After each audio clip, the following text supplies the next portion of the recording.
Well, the game's still a few days away, but the Grey Cup party is on. In the middle of it all, our Lindsay Duncombe. She joins us now live from Toronto. So what's going on there, Lindsay? Well, Janet, I'm at the taping of Walby's Warriors. That is going to be broadcast before the big game on Sunday. And look who I found. I've got some fans from Winnipeg. What do you guys have to say?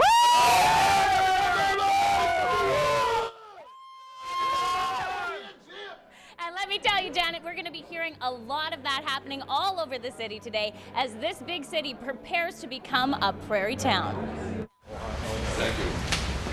This is not your average early morning flight. Is that standard issue Air Canada ticket or wear? No, this is standard issue Grey Cup wear. Norman Sanders is on his way to his 6th Grey Cup. Well, if it's like any of the other ones I've been at, it's going to be party from end to end. And when it's prairie party, that's even a plus party. That's right. Just think of the CN Tower as one big grain elevator. And those people popping out of holes in the ground, they're like human gophers. The party planners from Manitoba have arrived, and they say Toronto won't know what hit it. When the Blue Bomber fans start to arrive and the Rider fans start to arrive and the downtown Toronto area becomes a sea of green and blue and gold, it's going to be unbelievable. It seems the Toronto types are already catching on. At this posh downtown hotel, staff lined up to get their picture with the cup that one way or another is destined to go home to the prairies.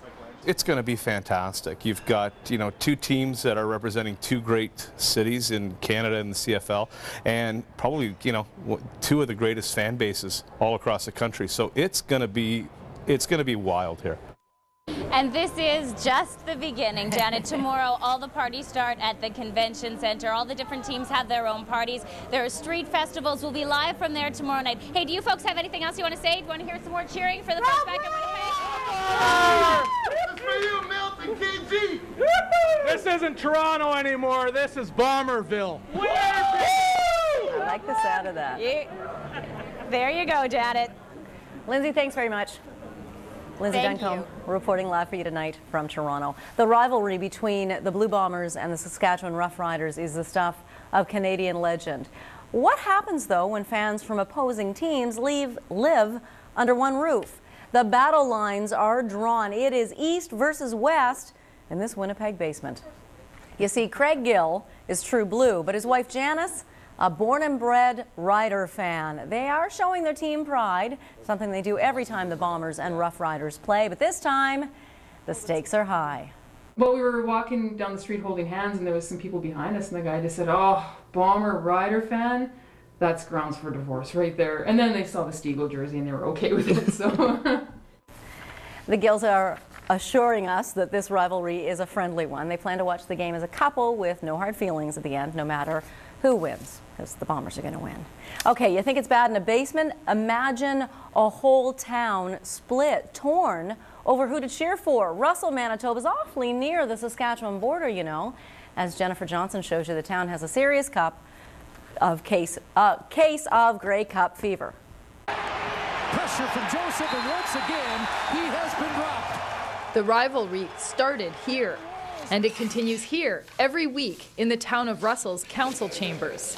Not only for the Grey Cup, we do the razzing also, Labor Day or the Banjo Bowl. The town of Russell seems to be evenly split between the Bombers and the Riders. Even the municipal government is split. 2 councillors for the Bombers, 2 for the Riders. The mayor is a Bombers fan. And they're all looking forward to the upcoming Grey Cup. Well, I'm very excited, simply because this wasn't able to happen before until Winnipeg actually got in the weaker Eastern Division. The town may be split, but Rider fans are certainly more visible. Woo! Go Riders! But of course, the politicians have an explanation for that. No, I think we're probably a little more staid, a little more laid back, but then we've had a little more success than they have, Whether you're a laid-back Bomber fan or a slightly crazy Rider fan, in Russell, you have to choose. Everybody either pick sides. One's on either the Rough Riders side or on the Blue Bomber side, and you just have to. That's all there is to it. Riders! Most will be cheering for their respective team from home, but the town's postmaster is going to Toronto for the game. Oh, I'm just unbelievably excited. I couldn't sleep the last 2 nights. I'm just looking forward to the Grey Cup so much. We booked our tickets in March, and this is a dream come true. And regardless of the outcome, it should make for an interesting Monday back at work in Russell. Jennifer Johnson, CBC News, Russell. And of course, the premiers of Manitoba and Saskatchewan also have their own rivalry going. At the Manitoba Hydro Building construction site today, Gary Doer insisted his Winnipeg Blue Bombers will beat Brad Wall's Rough Riders in the Grey Cup. And he's putting Manitoba pride on the line. Premier-elect Wall and I have a bet that the winning team will be allowed to put a sign on the Saskatchewan-Manitoba border on the highway saying, "Welcome to Manitoba, home of the Grey Cup champions," and the losing premier will have to witness this humiliating event. There you go. A little later in the show, Mike Beauregard will join us live from Toronto. He spent the day with our Bombers as they start their preparations for the Grey Cup game.